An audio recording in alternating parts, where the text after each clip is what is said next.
अस्सलामुअलैकुम। Straight talk में खुश आमदीद। आपके साथ मैं हूँ आयशा बख्श। कौमी असम्बली में खिताब करते हुए बिलावल भुट्टो जरदारी ने कहा है कि 16 माह में इत्तेहादी हुकूमत इदारों को उनकी हुदूद में रखने में कामयाब नहीं हो सकी। बिलावल भुट्टो ने कहा कि आसिफ जरदारी और नवाज शरीफ ऐसे फैसले करें कि आइंदा उनके लिए और मरियम नवाज के लिए सियासत आसान हो। रूल्स ऑफ गेम तय करना होंगे। मिल बैठ कर ये फैसला करना होगा कि क्या वापडा को विफाकी वजीर बराए आबी वसाइल चलाएंगे या सुप्रीम कोर्ट के चीफ जस्टिस चलाएंगे। ग्रैंड डायलॉग में इदारों को भी शामिल करना होगा।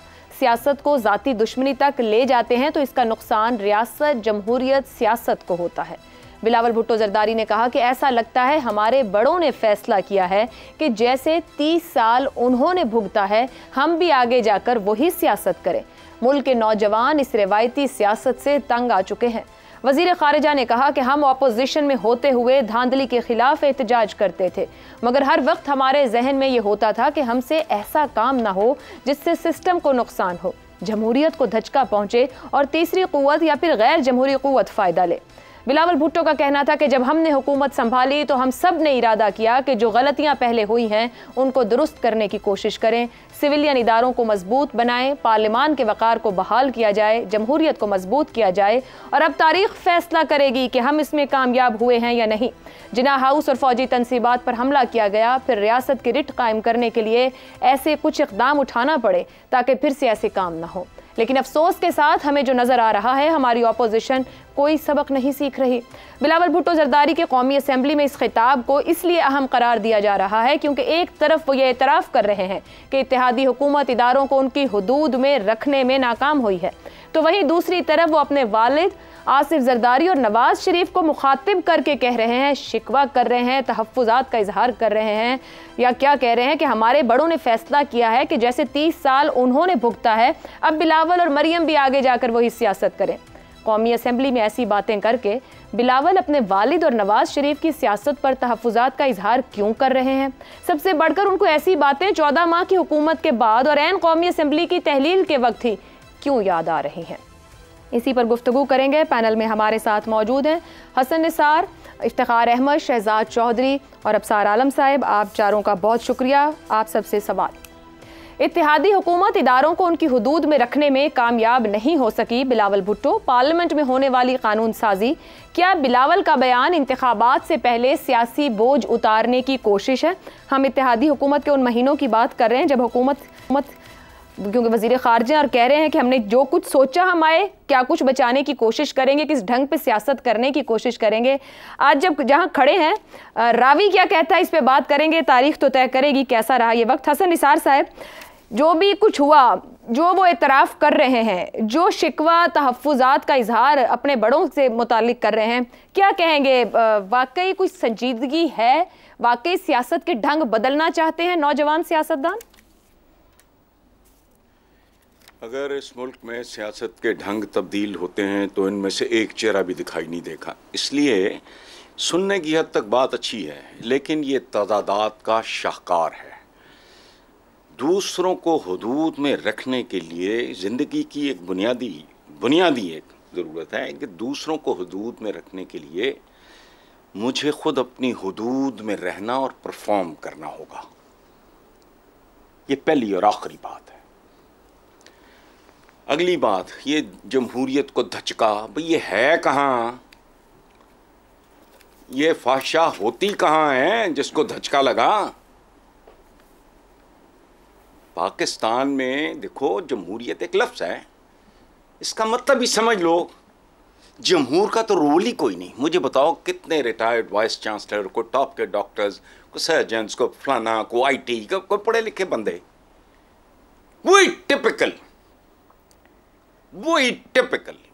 वही मखसूस हरबे, वही मखसूस अंदाज। इसको जमहूरियत कहते हुए मुझे तो शर्म आती है। जमहूरियत नहीं है, बाप है, बेटा है, ताया है, चाचा है, फुफा है, एक एक खानदान चिमटा हुआ है, इसको जमहूरियत कहना। ये सुनने की हद तक ठीक है, अच्छा कहा उसने, इज़ अ यंग मैन, और नौजवान ये करना चाहते हो। तू बाबा हो गया हाले, तू भी तो नौजवान है, बच्चा हाले। तुझे नौकरी ढूंढना मुश्किल हो जाती है अगर तू भुट्टो का नवासा ना होता और बेनज़ीर भुट्टो का बेटा ना होता। मैंने तो बेनज़ीर के बारे में एक ज़माने में लिखा था, इसको कनेट कॉलेज में जॉब मिलता तो ये बहुत सेलिब्रेट करती। ऐसा नहीं है। इस मुल्क ने क्या क्या जन्म नहीं दिया। साद कैन जैसे मुसव्विर, मेहदी हसन जैसे गीत निगार, मंटो जैसे नसर निगार, वो तुम देखो तो सही। अब्दुल कदीर खान, हालांकि वो को ओरिजिनल उन मानों में नहीं था, लेकिन बहरहाल हर फील्ड में देखो कितना कितना खूबसूरत आदमी पैदा किया हमने। सियासतदान नहीं, माएँ जन्ना भूल गई हैं। होश करो, ये बिल्कुल एक सौदा बेचने का और बोझ बूझ क्या उतारना है, बोझ नहीं उतरते इस तरह, उतरेगा भी नहीं। अच्छा, आगे चले में ठीक है। इफ्तिखार साहब, हम कह सकते हैं कि आज के नौजवान सियासतदानों को रियलाइजेशन हो रही है कि जो पहले एक इंतकामी सियासत होती रही, हमें सियासत के रंग ढंग बदलने की ज़रूरत है, या फिर कहा जाए कि गुड कॉप बैड कॉप ही है, क्यों नहीं आगे बढ़कर वो खुद फैसले करते। आखिर जो इतने फैसले हुए अभी भी पिछले 16-17 माह में जमात उनकी हिस्सेदार रही, या फिर वो कौन से ऐसे फैसले जिनका दुख हो रहा है जो नहीं कर पाए वो? आपका ख्याल में पाकिस्तान की सारी तारीख पिछले 16 महीनों पे मुहित है तो ठीक है, मैं आपकी बात माने लेता हूँ, क्योंकि मुझे तो इन सवालात से ये लग रहा है कि सारी की सारी मुल्क की सियासत 16 महीनों पर ही है। इससे पहले ना मुल्क में सियासत थी, ना पार्लियामेंट थी, ना अपोजिशन थी, ना साजिशें थी, ना फ़ौज का रोल था, ना एस्टैब्लिशमेंट की खेल थी। वो लगता कुछ थी ही नहीं। यही 16 महीने थे बड़े अहम, और बाकी जो मुल्क में 70, 72, 73 साल थे वो ऐसे थे। जब हम 16 महीनों की बात करते हैं तो एक बात उसने और भी की जो आपने अपने सवालों में शामिल नहीं की जी। उसने कहा कि mister Bhutto Zardari stress that the need for the dialogue among the political parties and state institution either to devise a new charter of democracy or adhere to the one signed by his mother Benazir Bhutto and Mr. Sharif in London in May 2006। अगर हम 2006 से बात शुरू करें और आज तक पहुँचे तो हमें बात समझने में थोड़ी सी आसानी होगी क्यों हम 16 महीनों तक ही अपने आप को मुहित रखें। उन फैसलों में एक फ़ैसला ये भी था, और मुझे अफसोस से कहना पड़ता है कि आज एक फ़िक्रा इस्तेमाल किया इसने बिलावल ने सियासत में को दुश्मनी में बदलने का, तो उसका अंदाज़ा हमने देख लिया कि ब्रेडफोर्ड के कौंसलेट में आज कौमी परचम को उतार के एक सियासी पार्टी अपना परचम लहरा के चली गई है। तो ये नतीजा है उस सियासत को दुश्मनी में बदलने का। बल्दियाती इंतखाबात के बारे में चार्टर ऑफ डेमोक्रेसी में फ़ैसला किया गया कि सूबाई इलेक्शन कमीशन के ज़ेरे निगरानी करवाए जाएंगे। सवाल है कि इतने अरसे में इन पर कितनी दफ़ा अमल किया गया और इसकी ज़िम्मेदारी क्या इन दोनों सियासी पार्टियों के कायदीन पर नहीं होती जिनको आज निशाना बना के बिलावल फ्यूचर की बात कर रहा है। दूसरी बात जो मैं कहना चाहता हूँ वो मैं ये सवाल उठाना चाहता हूँ कि गवर्नेंस को बेहतर बनाने का जो चार्टर ऑफ डेमोक्रेसी में वादा किया गया था और उन्होंने कहा था कि हम फ़ौज की मदद के बगैर कोई गवर्नमेंट नहीं लाएंगे, और इसमें एक और अहम बात जो की गई वो ओपन बैलेट की गई। तो उस ज़माने से लेके अब तक हुक्मरानी तो इनके पास भी रही, दोनों पार्टियों के पास। तो चार्टर ऑफ डेमोक्रेसी में जो फैसले किए गए थे उन पर अमल दरामद क्यों कर नहीं हो सका, ये भी एक सवाल है। अगर उन पे अमल दरामद हो जाता तो आज पाकिस्तान की पॉलिटिक्स मुख्तलिफ होती और हम कह सकते हैं कि हम एक बेहतर जमहूरी अमल में से गुजर रहे हैं, एक बेहतर जमहूरी रस्ते पे गामजन है। उस वक्त ये फैसला भी हुआ कि तमाम स्टेट लैंड शहरी और ज़री अलाटमेंट जो कि 12 अक्टूबर 1999 के बाद की गई, जो कि ज़ाती इस्तेमाल में आई, ज़ाती कब्ज़ों में आई या मुनाफे के लिए ली गई, सब के सब लायक एहतसाब होगी। क्यों नहीं किया गया? क्यों? दो हुकूमतें थी इनके पास और उस वक्त ऐसी अपोजिशन कोई नहीं थी जो शर फैला रही हो। फिर अगला सवाल यह है कि एक कमीशन बनाया जाएगा जो 1996 से सिविल हुकूमतों की बरतरफी और फौजी मदाखलत की जान पड़ताल करेगा और रिपोर्ट तैयार करेगा। किसने रोका था? बिल्कुल सही। किसने इनके हाथ बांधे हुए थे? कौन से लोग आगे थे इनको रोकने के लिए भी खबरदार इसके ऊपर अमल न करना या इस पर बात ही न करना। ठीक है। और नैब के सियासी इस्तेमाल को ख़त्म करके आज़ादाना जिम्मेदार कमीशन कायम किया जाएगा जो एक पार्लियामेंट्री कमेटी मंजूर करेगी, जिस पार्लियामेंट्री कमेटी में अपोजिशन मुकम्मल करने दे। इसलिए जमहूरियत नहीं इस मुल्क में आई। जब जमहूरियत की बात की गई तो जल्दी हो गई।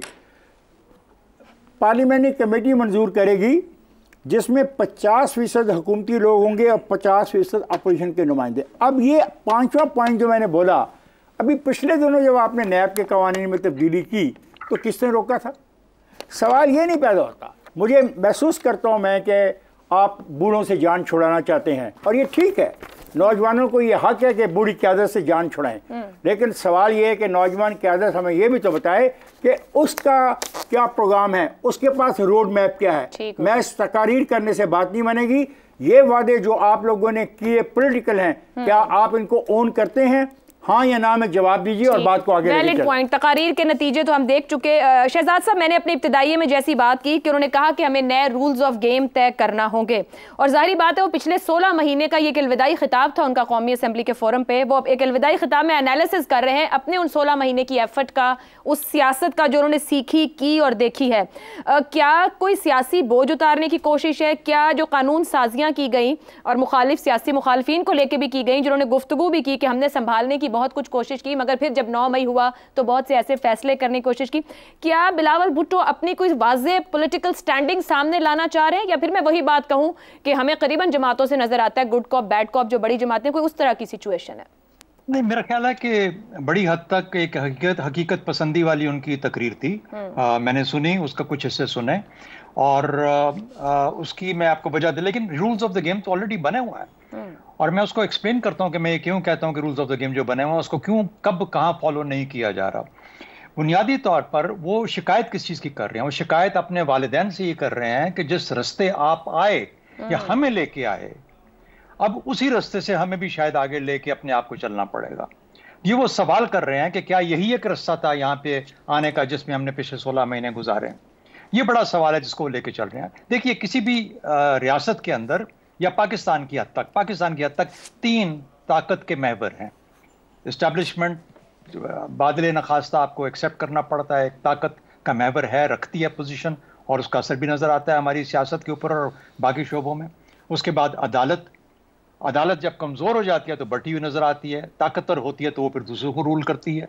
और तीसरा सियासत, जिसको कि असल में उतना ही बैलेंस ऑफ पावर के हिसाब से ताकत होनी चाहिए, लेकिन वो कमजोर नजर आती है। इसकी उसने मिसाल दी बिलावल ने बड़ी बेहतर अंदाज में। उसने कहा नौजवान मुतनफ्फर है सियासत से, और उसने रिवायती सियासत की बात किया। वो रिवायत उसको कह रहा है कि जो पिछले 30 साल में उसके वालिदैन और बाकी लोगों ने जिस तरीके से लेके सियासत को चले, या वो उस तरीके को देख रहा है जो पिछले 16 माह में वो लेके चले, उस रिवायत से हटने की बात कर रहा है, या उस रिवायत की बात कर रहा है कि आज का नौजवान जो कि 70% है पाकिस्तान का 30 साल से कम उम्र का, 30 years and less 70% population Pakistan की, वो क्या चाहती है? वो अपना मुस्तकबिल देखती है। वो देखना चाहती है कि उम्मीद किधर है, मेरा मुस्तकबिल क्या है। वो जब मुस्तकबिल देखती है तो मखदूश और काला और ब्लैंक और डार्क नजर आता है उसको। उस वजह से वो ये देखती है कि ये निज़ाम, वो ये देखता है कि वो निज़ाम मुझे नहीं दे पाया, मेरी उम्मीद को कायम नहीं रख सका। उसकी बहुत सारी वजूहात हो सकती हैं, लेकिन बड़ी वजह कि ये निज़ाम जो भी हम चला रहे हैं, जिसकी सियासत का एक जो पहलू है बहुत स्ट्रांग है हमारे निज़ाम के अंदर और हर रियासत में होता है, उसको वो रास्ते बनाने थे, उसको रास्ते वो लेके चलने थे। जब मईशत मजबूत होगी, जब ये अपनी सोच को बदलेंगे, रिवायत से गैर रवायती की तरफ आएंगे, जब इन चीज़ों पे चलेंगे, उन रास्तों पे चलेंगे। एक रास्ता वो जिस पे चार्टर ऑफ डेमोक्रेसी का जिक्र इफ्तिखार साहब ने बहुत डिटेल में किया, और एक वो जो कि ज़मीनी हकायक आज एग्जिस्ट करते हैं, जहाँ पे आपको हर लम्हे हर वक्त इतना निम्बल होना पड़ता है, अपने पाँव पे इतना फ्लेक्सिबल होना पड़ता है कि मुश्किलात के झमेलों में से कैसे रास्ते बना के निकलना है। जो सियासतदान है वो रास्ते निकालता है उस जगह पे जाने के लिए जहाँ पर कौम को लेके जाना चाहिए। तो वो उम्मीदें जहाँ पे ना हो, जहाँ पर उम्मीदें खत्म हो रही हों या मस्ख हो चुकी हों, वहां पर सियासत सबसे पहले उसका बोझ उठाती है। और बिलावल ने बातें ठीक की, लेकिन करने को बहुत ज्यादा काम है उसके पास, जो कि मेरे हिसाब से शायद उसको बहुत बड़ी मदद चाहिए होगी। बहुत सारे उस तरह के लोग चाहिए होंगे जो कि उसको उस रास्ते पे लेके चल सकते हैं। वरना जिस हालत में सियासत आज है, जो कि हसन निसार साहब ने जिस तरीके से बताया, बदकिस्मती से ये सियासत अपनी ताकत और वो मकाम हासिल नहीं कर सकी। ये और बात है, आप कहें कि ये जो एस्टेब्लिशमेंट है कमजोर क्यों नहीं हो जाती? वो कमजोर हो जाए तो हम मजबूत नजर आएंगे ना, ये ना करें।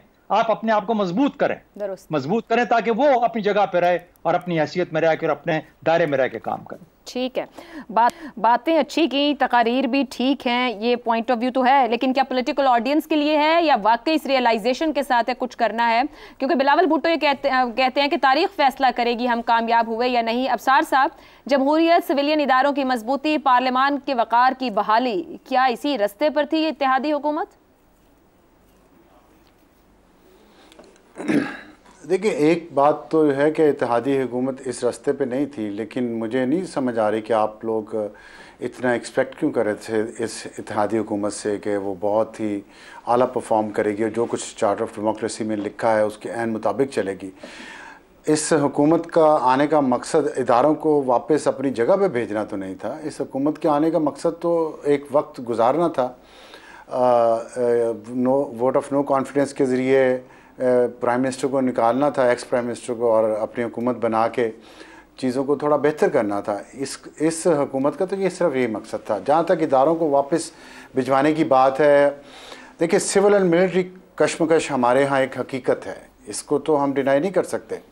लेकिन प्रॉब्लम हमारे साथ ये है मीडिया के साथ कि जैसे हम जब IMF के साथ मुआहिदा नहीं हुआ था ना, तो हम सब शोर में चाह रहे थे कि IMF के साथ मुआहिदा डिले क्यों कर रहे हैं, क्यों नहीं कर रहे, क्योंकि IMF की शराइत सख्त थी। जैसे IMF के साथ मुआहिदा हुआ, वो शराइत इम्प्लीमेंट की गई तो हमने शोर मचाना शुरू कर दिया, इन्होंने तबाह कर दिया मुल्क को, महंगाई हो गई, तेल की कीमतें बढ़ा दी, बिजली की कीमतें बढ़ा दी और IMF की इतनी सख्त शराइत मान ली। हमें भी कुछ मीडिया को भी सोचना चाहिए कि हम तराजू लेके बैठ जाते हैं सोना तोलने वाला, और हम फिर उसमें खड़ा कर देते हैं सियासतदानों को और सियासी जमातों को, और उनका फिर एहतसाब शुरू करते हैं 2006 से लेकर आज तक चार्टर ऑफ डेमोक्रेसी में क्या क्या लिखा था और क्या क्या नहीं हुआ। हाँ, नहीं हुआ, सही है बात, और नहीं होगा बहुत कुछ अभी, बहुत, क्योंकि हकीकतें जो हैं ग्राउंड पे वो मुख्तलिफ हैं, ज़मीनी हकायक मुख्तलिफ हैं, और वो हकायक ये हैं कि वाकई इदारे जो हैं वो अपनी हदूद में नहीं हैं। लेकिन जैसा कि शहजाद चौधरी साहब ने कहा कि इसका ये मतलब नहीं है कि आप किसी को कमज़ोर करके अपने आप को ताकतवर साबित करें। ये बिल्कुल दुरुस्त बात है कि सियासी जमातों को, सियासी क़यादत को अपने आप को बेहतर करना पड़ेगा, अपनी परफॉर्मेंस को बेहतर करना पड़ेगा, पार्लियामेंट को अपनी स्पाइन दिखानी पड़ेगी। इस पार्लियामेंट ने नहीं दिखाई, ना में से मुझे तवक्को थी, मैं तो तवक्को कर रहा हूँ आने वाली पार्लियामेंट से कि वो दिखाए, क्योंकि उसके पास 5 साल होंगे, फ्रेश मैंडेट होगा। और जहाँ तक बिलावल का कि ये बात है ना मरीम नवाज और अपने बारे में कि हमारे लिए रास्ते मुश्किल ना करें, मैं उनसे मुत्तफिक हूँ इस बात पे, और उन्होंने बहुत अच्छी बात की है। हम सबको इस बात को कम से कम इतना तो वेटेज, इतना तो एंडोर्स करना चाहिए कि उन्होंने बात तो की अपने उस निज़ाम के ख़िलाफ़ जो उनकी सियासी जमातों ने ही चलाया हुआ है, उसके बारे में कम से कम बात करना तो शुरू की। हम बात करते ही उसके पीछे पड़ गए हैं कि ये तो ड्रामे कर रहा है, ये तो वैसे अल्फाज है, चलें अल्फाज ही हैं कहें तो, है ना। और मैं समझता हूँ कि नौजवान क़यादत आएगी तो इस मुल्क में सही तब्दीली आनी, क्योंकि 70% आबादी जो है, खुद आप बता रहे हैं उसका एज ब्रैकेट क्या है, उसके मसाइल ये 75, 80 साल के सियासतदान समझ, उनकी इंस्पिरेशन, एस्पिरेशंस को वो समझ ही नहीं सकते। तो इसलिए नई क़यादत का आना ज़रूरी है, और मुझे तो बहुत उम्मीद है। मैं उम्मीद इसलिए रखता हूँ कि मैं हूँ एक ऑप्टिमिस्ट इंसान, रहना यहीं पे है, यहाँ से जा तो नहीं कहीं भी सकते, तो और फिर क्यों ना रखे। अगर नई क़यादत ये कह रही है, रिजॉल्व शो कर रही है कि वो तब्दीली चाहते हैं और बेहतरी चाहते हैं, तो हमें टेस्ट करना चाहिए। और हमारे पास क्या, और हमारे पास रास्ता क्या है? आग लगा देंगे घरों में घुस के, तो फिर ठीक है, लगा दें। नहीं, बिल्कुल रास्ता है, उम्मीद ही रखने का है। जी इफ्तिखार से मुख्तसर ब्रेक पे जाए। क्या ये इनके पास रोड मैप तो होना चाहिए ना, और जो चार्टर ऑफ डेमोक्रेसी में एक रोड मैप का तयन किया गया था, क्या आपके ख्याल में वो रोड मैप अब काबिल अमल नहीं रहा? ठीक हो गया जी, चार्टर ऑफ डेमोक्रेसी किया ज़रूर, मगर अमल करने वालिया निशान बन जाता है। लेकिन एक अहम बात ज़रूर है जो गुफ्तगू हुई, जमातें जमहूरियत मांगती हैं मुल्क में, ना जमात में जमहूरियत है, ना निचली सतह तक आवाम को जमहूरियत समझाती हैं। ऐलान ज़रूर करें, तकरीरें भी करें, मगर जमहूरियत का मतलब खुद भी समझें। एक ब्रेक, और ब्रेक के बाद कुछ मज़ीद गुफ्तगू। प्रोग्राम में एक बार फिर खुशामदीद। पाकिस्तान तहरीक इंसाफ के एलामिये में चेयरमैन PTI को ताहयात पाकिस्तान तहरीक इंसाफ का चेयरमैन करार दे दिया गया है। ताहम चेयरमैन PTI की सजा और नाअहली के बाद जल्द या बदेर उन्हें पार्टी की चेयरमैनशिप से भी महरूम होना पड़ सकता है। ऐसे में बड़ा सवाल यही पैदा होता है कि चेयरमैन PTI की सजा के दौरान PTI की कमान किसके सपुर्द की जाएगी। इत्तलात के मुताबिक तहरीक इंसाफ की कमांड एंड कंट्रोल को मुकम्मल तौर पर शाह महमूद कुरैशी के हवाले नहीं किया जाएगा। परवेज खटक, सैफुल्ला नियाजी, आमिर कयानी, अली जैदी, इमरान इस्माइल और फवाद चौधरी जैसे सियासतदानों के पीटीआई छोड़ने और असद उमर के पार्टी ओहदों से अलहदगी के बाद शाह महमूद कुरैशी के अलावा वो कौन सा ऐसा लीडर हो सकता है जो इन हालात में पार्टी की कमान संभाल सके। पाकिस्तान की अहम सियासी जमातों मुस्लिम लीग नून, पीपल्स पार्टी, जेयूएफए, बीएनपी और एएनपी की लीडरशिप पर जब भी मुश्किल वक्त आया तो सियासी रहनुमाओं की बेगमात नुसरत भुट्टो, बेगम नसीम वली खान, बेगम कुलसूम नवाज मैदान में उतर आईं और कभी बेटियों की सूरत में बेनजीर भुट्टो और मरियम नवाज ने आजमाइश की घड़ी में अपने वालिद की सियासत को सहारा दिया। बुरी या भली मगर जनूबी एशिया की सियासत में मौरूसी सियासत का भरपूर किरदार रहा है और इस मौरूसी सियासत को जिंदा रखने में मजलूमियत का कार्ड भी खूब चलता है। चेयरमैन पीटीआई हमेशा इस बात पर फख्र करते रहे कि उनकी जमात में मौरूसी सियासत नहीं। ये बात इस हद तक दुरुस्त भी है कि सियासत में उनकी अहलिया, बहनें और बेटे कभी खुलकर सामने नहीं आए। मगर अब चेयरमैन पीटीआई के मुश्किल दौर में वो कौन होगा जिस पर वो ना सिर्फ मुकम्मल एतमाद रखते हो बल्कि वो पीटीआई के वोट बैंक को भी सस्टेन रख सके। चेयरमैन पीटीआई भले ही अपनी जमात के मामलात को किसी कमेटी के सुपुर्द कर दें मगर इसके बावजूद उनको किसी ऐसे चेहरे की जरूरत जरूर पड़ेगी जो उनकी कैद के दौरान भी उनके वोट बैंक पर पहरा दे सके। इसी पर गुफ्तगू करेंगे। सवाल इस तरह से, पाकिस्तानी सियासत के ज़मीनी हक़ाइक़, क्या चेयरमैन पीटीआई को अपनी पार्टी बचाने के लिए मौरूसी सियासत का ही सहारा लेना पड़ेगा? हसन निसार साहब, किस तरह मामला हल होगा? कहाँ चेयरमैन पीटीआई एतमाद करेंगे? कौन ऐसा चेहरा होगा जो उनके वोट बैंक के ऊपर राखी चौकी कर सकेगा? आयशा, पहली बात तो यह है, आपको मुबारक हो, बड़ा ओरिजिनल, बड़ा एकेडमिक और बड़ा खूबसूरत एक परमानेंट नेचर का सवाल है, तो आपको मुबारक हो। It's a beautiful question. अब बुनियादी बात यह है कि सवाल की 3-4 डायमेंशंस जहते हैं। मैं एक एक लाइन में अर्ज कर देता हूँ। पहली बात यह है, पहली बात उसूली बात, किताबी निसाबी बात, मौरूसियत से बड़ी लानत कोई नहीं, नंबर 1। लेकिन ये भी ज़िंदगी की हकीकत है कि at Rome do as the Romans do. आपको मलमल का कुर्ता पसंद है, साइबेरिया में नहीं चलता। खैर, अच्छा, ये दूसरी हकीकत हो गई। पहली लानत है, at Rome do as the Romans do. इससे अगली बात वो बहुत खौफनाक और भयानक है।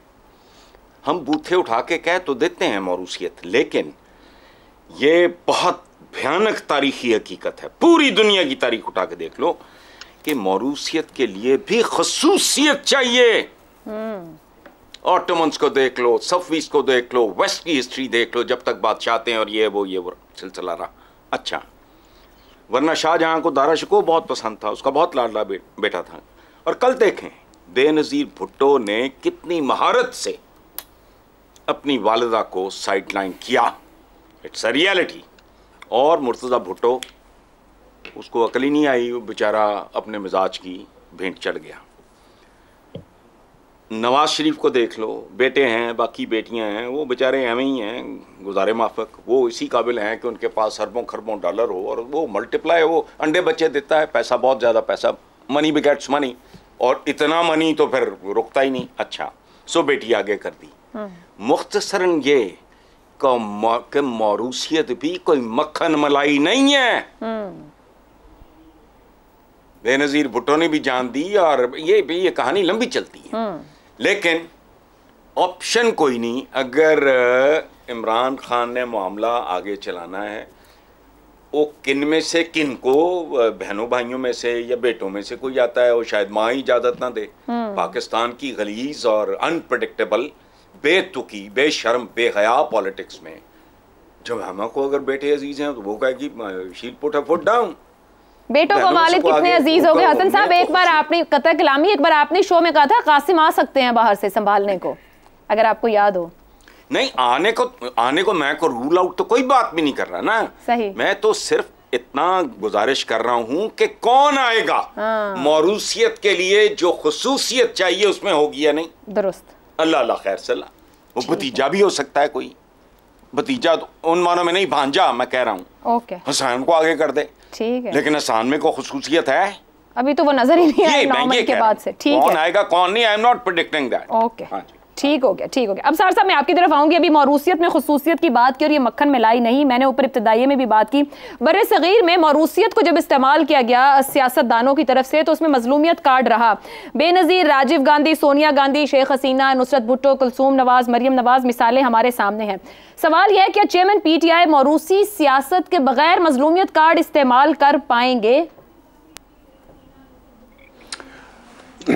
खान साहब का कौन सा असूल है जो वो नहीं कर पाएंगे कार्ड और ये वो? तो आपने दुनिया में कभी देखा है कि जो शख्स चंदे का कारोबार करता हो सियासतदान भी हो? यहाँ पे कहा गया सर्जन कोई साइंसदान कोई सियासतदान नहीं है, फलाना नहीं है। कभी किसी चंदे वाले को देखा, किसी फिलैंथ्रोपिस्ट को आपने सियासत में आते देखा है? इतना गैर अखलाकी काम है ये कि किसी जगह इजाज़त नहीं है सिवाय पाकिस्तान के, कि हाँ पाकिस्तानी से चंदा इकट्ठा करके हॉस्पिटल बना के उन पे एहसान करो कि मैंने तुम्हारे लिए ये किया है इसलिए अब मैं सियासी जमात बना रहा हूँ, इसे सपोर्ट करो, और हम सपोर्ट करते हैं। ये है असूल। तो असूल पे तो नहीं चलता। मैं तो सर धुन रहा हूँ इस बात पे अभी तक। हसन निसार साहब के मुंह से आज मैंने फूल झड़ते सुने हैं। मुझे यकीन नहीं आ रहा कि मौरूसियत में भी फूल खिल सकते हैं, वरना मैंने मौरूसियत को जितनी गालियाँ पिछले 20 साल 30 साल में सुनी हैं इस मुल्क में, मौरूसी सियासत गंदी गाली बना दी गई, लेकिन आज वो गंदी गाली देखें किस तरह पवित्र होना शुरू हो गई है। तो ये कोई हमारा देखिए, हमारा जो कल्चर है ना, इसमें असूल ज़ाब्ते मेरे प्यार पे डिपेंड, मेरे दिल पे डिपेंड करता है। मेरा दिल जिस पे आया हुआ है ना, उसके लिए सारे असूल सारे ज़ाब्ते साइड पे, और जिस पे मेरा दिल नहीं है उसका जो उसकी अच्छाई को भी मैं बुराई बना के आपके सामने पेश कर दूंगा। तो खैर डीएनए की बात है ना, तो सल्तनत उस्मानिया की बात हुई थी। सल्तनत उस्मानिया जिन्होंने बनाई थी ना, वो भेड़ बकरियाँ चराया करते थे, ये था उनका डीएनए।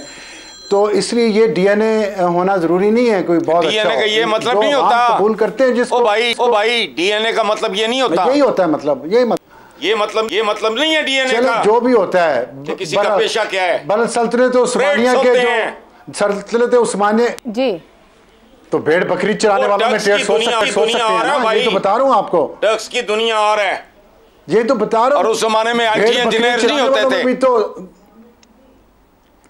तो भेड़ बकरियां चराने वाले तो नहीं सिर्फ होते थे, और भी होते थे। साइंसदान तब भी होते थे, फिलोसफर तब भी होते थे, अरस्तु था, मौलाना रूम तब भी था। मौलाना रूम तो नहीं बना सल्तनत उस्मानिया का सरबराह। मतलब बात है, मुझे आप मतलब नहीं मानी तो ना माने, अलग बात है, लेकिन मैं ये बात कर रहा था जो कल्चर अपनी पसंद होती है। ठीक हो गया जी। एग्जैक्टली यही तो मैं कह रहा हूं कि अपनी अपनी पसंद और चॉइस पे असूल है, हमारे ज़ाब्ते, हमारे असूल, हमारे प्रिंसिपल सिर्फ अपनी अपनी पसंद। मैंने शुरू यहां से किया है, मौरूसियत लानत है। ठीक हो गया। तो भाई हर एक के लिए लानत है, चाहे कोई भी हो, फिर वो चाहे अच्छा हो या बुरा हो, अपनी जगह बना सकते हैं। हमारे सब कॉन्टिनेंट की हकीकत भी है ये मौरूसियत सियासत। ना हाँ आयशा मैं यही कह रहा हूँ, मैं कल्चर की बात यही कह रहा हूँ। हकीकत ये भी है कि कल्चर जो होता है ना, उसका असर जो है वो मजहब से बड़ी ताकत कोई नहीं है। जितनी मजहब पे लड़ाइयाँ हुई हैं, जितने मजहब पे दुश्मनी, लेकिन मजहब पे भी कल्चर बाज़ औक़ात असरअंदाज हो जाता है, और ये आपको हमारे इस्लाम में भी नजर आएगा। इससे हमारे कल्चर में जो मौरूसियत है वो रहेगी, और उसको डिनाई नहीं किया जा सकता।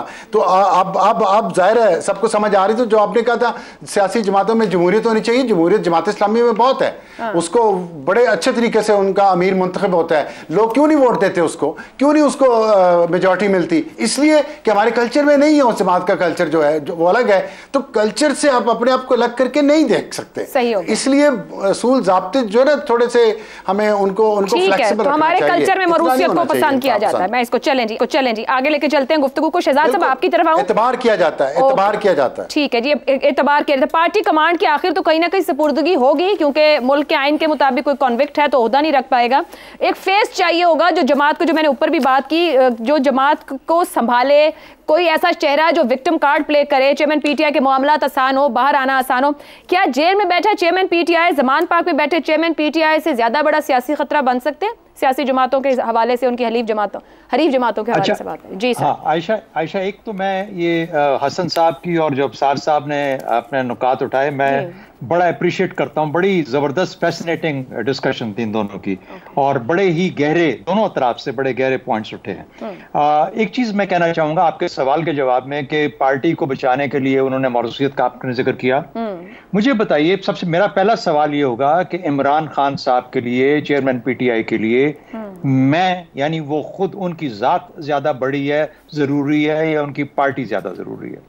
मुझे नहीं पता वो अपने आप को बचाना चाहते हैं पहले या पार्टी को बचाना चाहते हैं। अगला सवाल मेरा उनसे ये होगा कि उनकी मैं ज़्यादा बड़ी है या उनकी पार्टी की सियासत ज़्यादा बड़ी है? तो अगर तो उनकी पार्टी और उनकी पार्टी की सियासत बड़ी होती तो फिर वो जरूर कुछ ऐसे जानशीन बना जाते, जानशीन बनाते पिछले 22-26 साल के अंदर, जो कि उनकी गैर मौजूदगी में इस सोच को, इस नजरिए को, इस सियासत को लेके आगे चलते, उनकी पार्टी को कायम व दायम रखते। क्या वजह है कि उनके जाते ही पार्टी जो है बिखर गई है?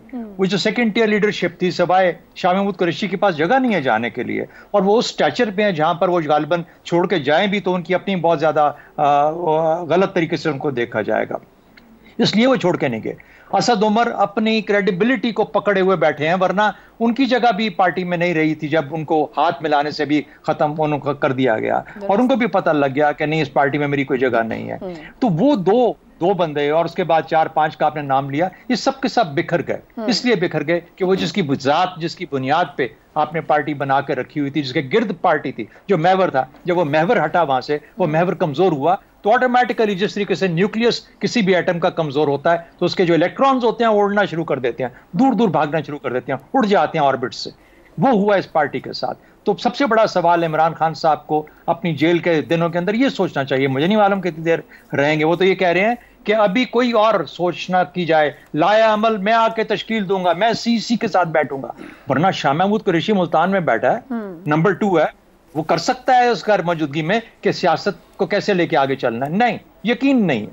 किस चीज का खौफ है, इनसिक्योरिटी है, खतरा है, या अपनी जात सबसे बड़ी है? एक और फाइनल बात कह दूं, लीडरशिप का सबसे बड़ा असूल, मैं पहले भी एक दफा बयान कर चुका हूं अपने प्रोग्राम के अंदर, यहां पे लीडरशिप का सबसे बड़ा असूल होता है कि जो लीडर होता है वो अपने कम से कम 4 या 5 जानशीन ऐसे बनाता है जो जब वो उस जगह पे पहुंचेंगे तो अपना जो लीडर जिसने बनाया उनको उससे बहुत बेहतर परफॉर्म करेंगे। क्या हमारे यहाँ कोई ऐसी लीडरशिप एग्जिस्ट करती है जो अपने जानशीन ऐसे बनाती है, जो कि उससे बहुत बेहतर उसको आगे की तरफ लेके जाए, प्रोपेल करे बेहतरी की तरफ और एक्सीलेंस की तरफ? कौन बनाता है ऐसे लीडर हमारे यहाँ? हम तो इनसिक्योर और खौफजदा इतने ज्यादा हैं कि जो हमारे पास है उसको भी बचा के रखते हैं। इमरान खान की सारी सियासत इनसिक्योरिटी और खौफ की बुनियाद पे फेल हुई है। अगर देखा जाए, अगर वो अपनी जात से हट के बाहर सोचते तो शायद उनकी पार्टी भी कायम रहती, उनकी सियासत भी कायम रहती।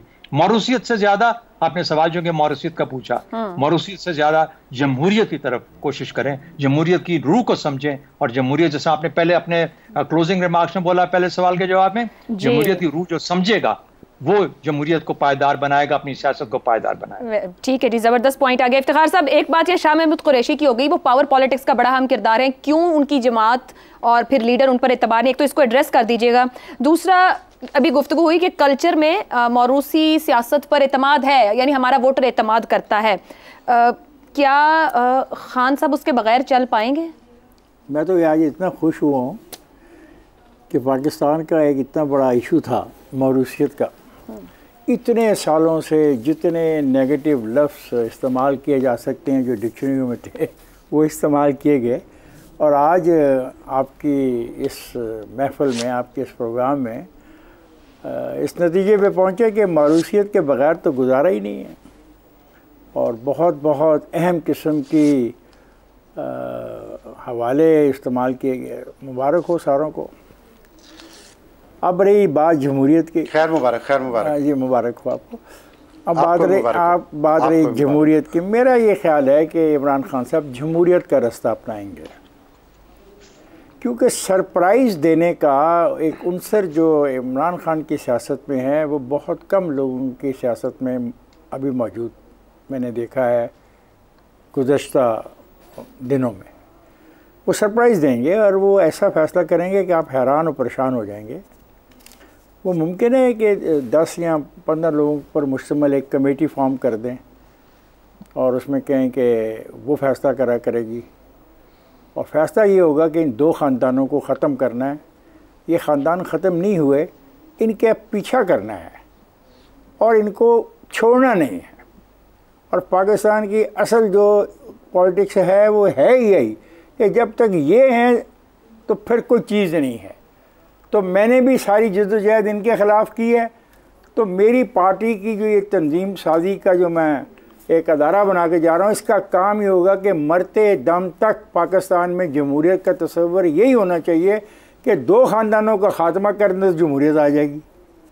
तो मेरा ख्याल है कि वो मारूसियत पर तो शायद नहीं जाएंगे, वो एक ऐसा कलेक्टिव विजडम उन्होंने कहा है कि कोर कमेटी मुशावरत करे, फाइनल नोड मेरा होगा। बिल्कुल वो लेकिन मेरा सवाल सर ये भी एक है, माजरत के साथ इफ्तार साहब मैं आपको लेती हूँ सर, एक सवाल ये भी है ना कि बाहर तंजीम को कौन ये मैं पहले इतनी बातें मैंने सुनी मारूसियत पे, मैंने जमहूरियत पे, मैंने अखलाकियात पे, मैंने सकाफत पे, मैंने कल्चर पे सुन ली, तो मुझे भी तो कुछ कहने दें, इजाज़त है? जी जी आप ही कह रहे थे। अच्छा, मैं कह रहा था कि इमरान खान साहब आपको सरप्राइज देंगे, एक कमेटी बनेगी, वो कमेटी फैसले करेगी और फैसला ये करेगी इन खानदानों को नहीं छोड़ना। हो गया, सारी सियासत यही है।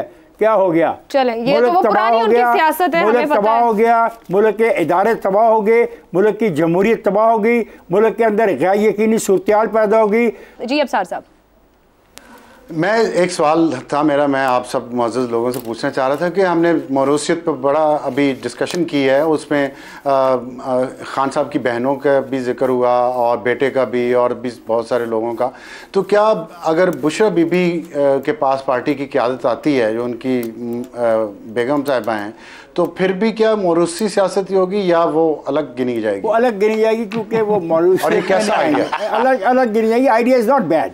वो जो कमेटी बनेगी, उस कमेटी की सरप्राइज उनका पर